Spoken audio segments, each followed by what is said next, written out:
دخترها برای عاشق شدن به 3 چیز نیاز دارن: عشق، محبت، صداقت.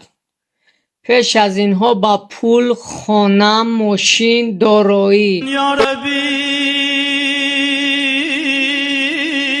دنیا رو بین.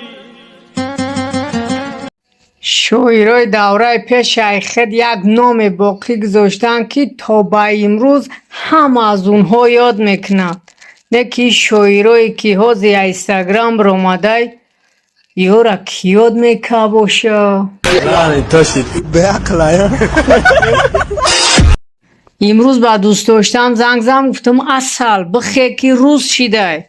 تلفنم مادرش برداشت گفت که اصل خواه زنبور خطید گب زیسای زنبور.